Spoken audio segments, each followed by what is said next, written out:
가슴에 맺힌 한을 어떻게 풀 수 있을까요? 네, 사주풀이가 그 한을 풀어드리겠습니다. 네, 오늘 순서 시작하겠습니다.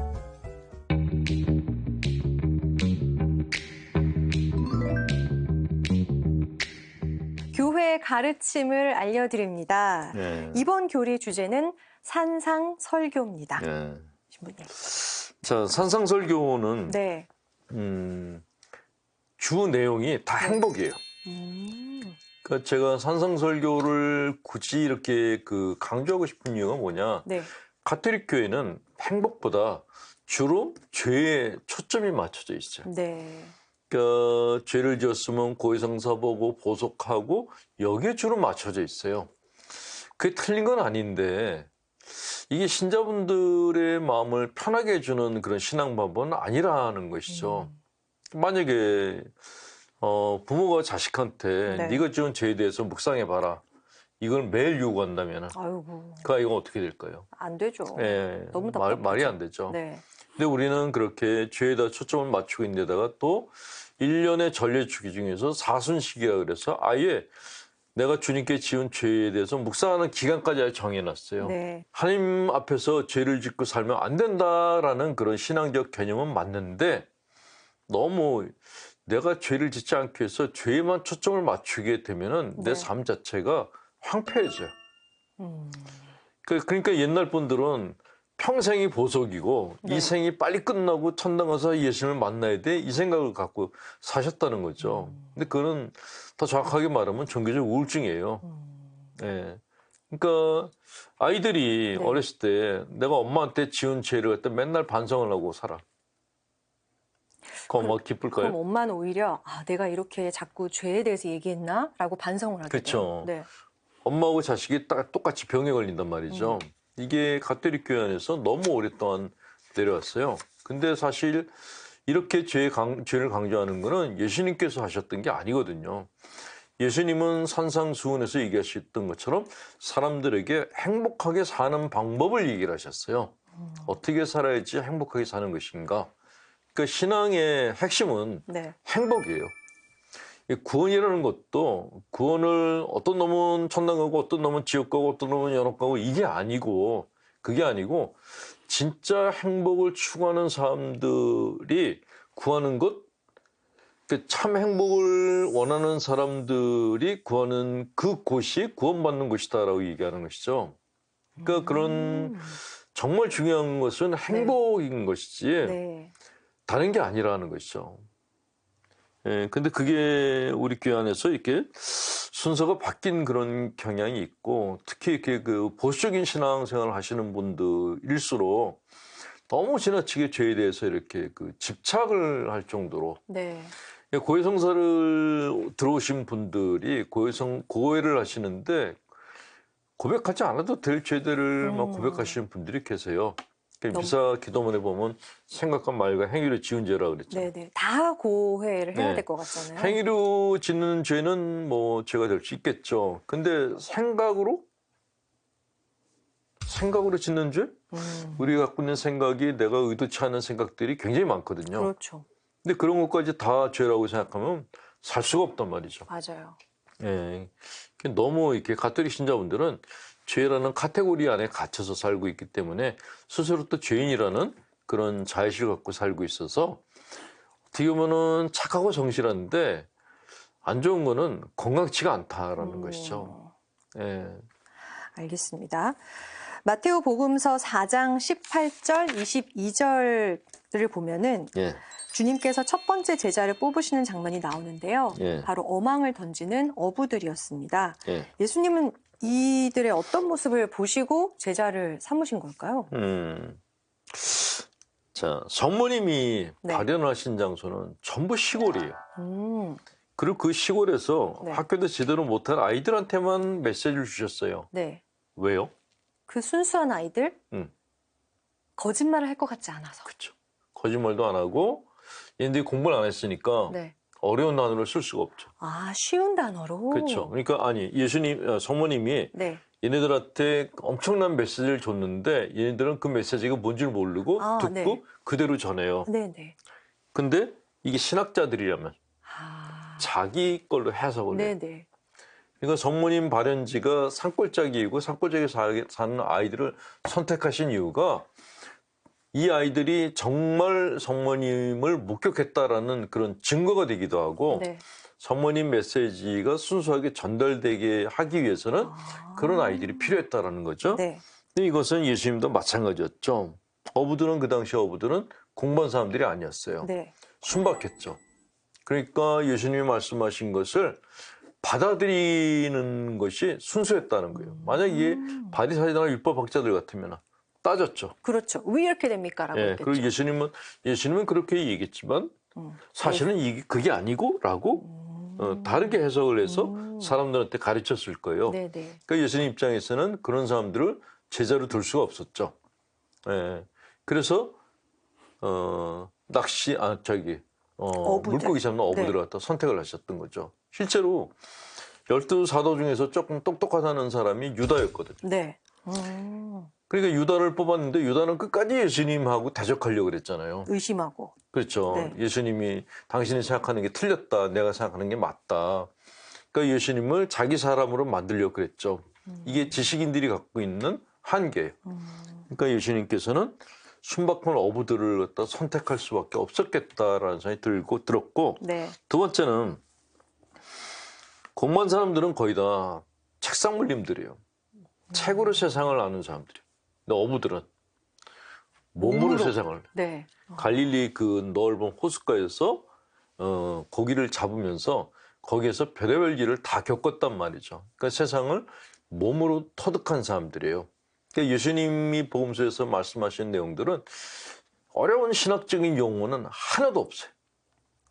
전부 그냥 일반 대중들이 쓰는 언어, 농사꾼이 쓰는 언어, 어부들이 쓰는 언어, 이런 언어들을 쓰셨단 말이죠. 네네. 예, 그런 언어들이 대중들의 공감을 얻게 최대한의 효율성을 갖고 있기 때문에 그런 언어를 쓰셨던 거예요. 또 하나는 이 어부들은 그 당시 사회 안에서 이렇게 좀 신분이 낮은 사람들이었죠. 네. 그러니까 자존감이 낮은 사람들이었어요. 그래서 예수님은 자존감이 낮은 사람들, 그 사회에서 좀 아웃사이더로 살고 있는 사람들을 치유하기 위해서 사목을 하셨던 분이거든요. 그러려면은 그 사람들을 사목을 하려면은 그 사람들과 비슷한 수준의 사회적 신분을 갖고 있는 사람들을 제자로 하는 게 맞겠다라고 생각하셨을 것 같다라는 거죠. 네. 그래야지 공감대가 형성이 된다라는 거예요. 그렇군요. 그러니까 어렸을 때 굶어본 사람이 네. 지금 굶고 있는 사람의 마음을 알 수 있죠. 그렇죠. 어렸을 때 돈이 없어가지고 돈에 찌들렸던 사람이 돈이 얼마나 소중한지를 알 수가 있죠. 그 종교인들 중에 돈에 대해 집착하지 말아라. 뭐 돈이 그렇게 중요한 게 아니다라고 생각하는 사람들은 이미 배부른 사람들이에요. 자기 성장 과정이 부유했던 사람들이에요. 가난했던 사람들은 그런 얘기 절대로 할 수가 없어요. 예, 그래서 예수님이 신분적으로 사회 계층적으로 하층민의 사람들 갖다가 선택하셨구나 하는 생각이 들죠. 네, 그렇군요. 자, 마테오 복음서에 따르면 이제 예수님께서 첫 전도 여행을 시작을 하십니다. 예. 이 전도 여행을 통해서 우리가 또 배울 점이 있다면서요. 자, 예수님이 처음에 네. 사람들한테 가셔서 무엇을 하셨냐면 치유부터 하셨어요. 치유. 예. 아픈 사람들 오라 그래서 치유를 하셨어요. 고쳐주셨어요. 그 다음에 말씀을 하셨어요. 이게 그리스도교 안에서도 네. 선교하는 사람들이 이 두 가지 양태로 나타나는데 먼저 어떤 나라에 가서 병원을 먼저 세우고 학교를 세우는 그런 선교 단체가 있는가 하면 가자마자 우리 종교가 옳다 그러면서 전교부터 하는 그런 곳이 있었어요. 어느 쪽이 더 복음적일까요? 일단 필요한 걸 먼저 좀 해결을 그렇죠. 해주고, 그렇죠. 네, 그 다음에 해야죠. 가서 그 나라 사람들한테 좋은 일을 하면은 그 사람들이 이 사람들이 누구길래 이렇게 우리한테 이렇게 좋은 일을 하나 관심을 갖고 네네. 그래서 이제 성당을 오거나 교회를 오거나 그러겠죠. 네. 그런데 내가 믿는 하느님이 옳고 니네가 믿는 신은 그거는 신이 아니야라는 사고방식으로 가서 선교를 하게 되면은 그쪽 사람들은 그 신을 믿고 오랫동안 살았던 사람들이에요. 네. 자존감이 상하니까 그러면 당연히 외부에서 온 사람들을 갖다가 처단하겠죠. 그렇죠. 이런 일들이 역사 안에서 비일비재하게 벌어졌어요. 이런 의미에서 예수님께서 하셨던 치유를 먼저 하셨던 이런 그 전도 방식을 우리가 다시 한번 생각해 볼 필요가 있다라는 그런 말씀을 드리고 싶습니다. 네. 자, 마테오복음서 5장에서부터 그 유명한 산상 설교가 나오는데요. 예. 예수님이 말씀하시는 행복관은 음. 어떤 게 있을까요, 신부님? 뭐 가난에 대한 얘기를 제일 먼저 하셨는데 마음이 가난한 사람은 행복하다라고 그러셨어요. 마음이 가난하다는 게 뭘까? 그게 굉장히 오랫동안 저도 생각을 했었는데 나이가 들어서 이렇게 그 깨달아지는 거는 네. 마음이 가난하다는 거는 돈이 없는 상태가 아니라 네. 마음이 여유로운 상태구나. 아, 자, 어떤 사람은 자판기에서 커피 한 잔 빼서 마시면서 되게 행복하다. 네. 그런 사람이 있어요. 네. 어떤 사람은 고급 카페 가서 비싼 커피를 마시면서 막 짜증을 내는 사람이 있어요. 비싸다고. 그러니까 돈을 많이 가졌는데 마음이 궁핍한 사람이 있고 가진 것이 별로 없는데도 마음이 부자인 사람이 있는데 마음이 부자인 사람들의 특징이 뭐냐? 인생을 즐길 줄 아는 거예요. 아, 살 맛을 느낄 줄 아는 사람. 음식을 예를 들어보세요. 내가 나한테 보이는 음식마다 다 맛있어. 네. 이런 사람과 네. 굉장히 비싼 음식이 나왔는데 이게 무슨 음식이 이래? 그런 사람과 어느 쪽이 더 행복할까요? 뭐든지 맛있는 사람이 그렇죠. 행복하죠. 입맛이 좋은 사람. 네, 입맛이 좋은 입맛이 좋고 살맛이 나는 사람들이 진짜 건강하고 행복한 사람들이에요.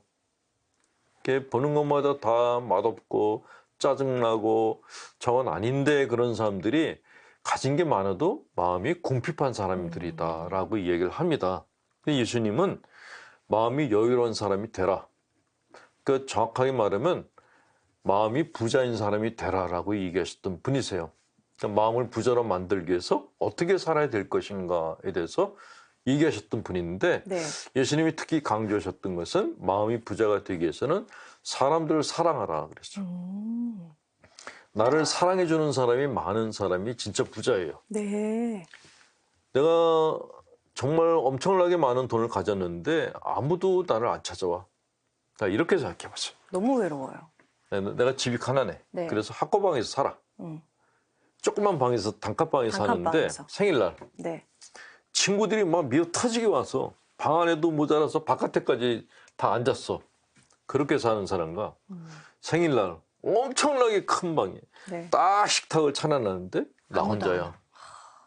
시중 누는 사람하고. 네. 어느 쪽이 행복할까요? 앞에 전자가 더 행복하죠. 그렇죠. 근데 우리는 늘 전자가 행복하다 그러면서도 후자가 부럽다고 생각해요. 왜냐하면 돈이 많으니까. 해본 적이 없잖아. 아, 그런 걸 겪어본 적이 없잖아. 근데 실제로 겪어보면은 혼자 있다는 게 제일 불행해요. 저도 가끔이 아니라 자주 여행을 가는데 네. 어떨 때는 신자분들하고 같이 갈 때가 있고 어떨 때는 패키지에 섞여서 갈 때가 있어요. 네. 근데 정말 패키지에 섞여서 가면은 기간 내내 괜히 왔다라는 생각이 들어요. 왜요? 다 낯선 사람이니까 네. 밥 먹을 때도 혼자 먹어야지. 아. 대화도 없지. 구경도 경치 좋은 데 가서 구경은 나 혼자 해야지. 멋있네 라고 얘기를 하는데 들어줄 사람이 없어. 외롭죠. 이게 외로운 게 불행한 거구나. 그러니까 그래서 이제 패키지를 가게 되면은 이제 같이 가는 손님들한테 간식을 돌려요. 그 명함도 돌려요. 나 천주교 신부입니다. 그럼 그 중에 신자분들이 나타나. 네. 그러면 다시 교회를 만들어 거기서. 혼자 지낸다는 게 진짜 힘들어요. 자, 어쨌건 네. 사람이 가질 수 있는 재산 중에 가장 큰 게 사람이에요. 예. 저는 이제 본당 신부할 때 장례미사를 많이 했는데 정말 부잣집 영감님이 돌아가셨는데 아무도 안 오는 거예요, 사람들이. 심지어 영안실에도 찾아오는 사람이 없었던 그런 분이 있었어요. 평소에 너무 인심을 잃어가지고 사람들을 무시하고 깔보고 함부로 말하고 그러셨어요. 그 당시 재산만 자랑하고. 그러니까 사람들이 재산 많은 건 네 재산이지. 그 재산을 날 줘야지. 그렇죠. 그냥 자기 자랑만 하면 그게 뭐예요. 그러니까 사람들이 다 떨어져 나갔어요. 결국 죽을 때 정말 친구가 하나도 없었어요. 네. 그분이 갈 곳이 어디겠어요. 혼자 살 수 있는 공간이 넓은 곳. 천당은 아니에요. 천당은 달동네요. 집이 다닥다닥다닥 붙어 있고 배수 시설도 잘 안 돼 있고 화장실도 하나밖에 없고 그런데요. 거기서 그런데도 사람들이 다닥다닥 붙어서 행복하게 살아요. 예, 집 좋은 데는 지옥이에요. 넓은 호화주택에 나 혼자 사는 곳. 거기가 지옥이라고 얘기를 합니다.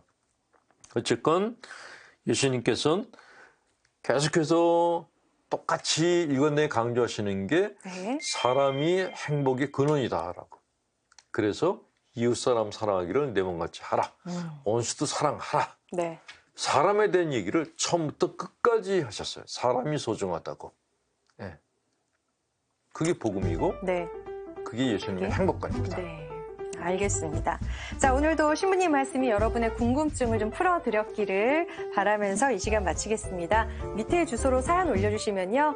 시원하게 속풀이 해드리고 그리고 선물도 챙겨드리겠습니다. 오늘은 여기서 인사드릴게요. 고맙습니다.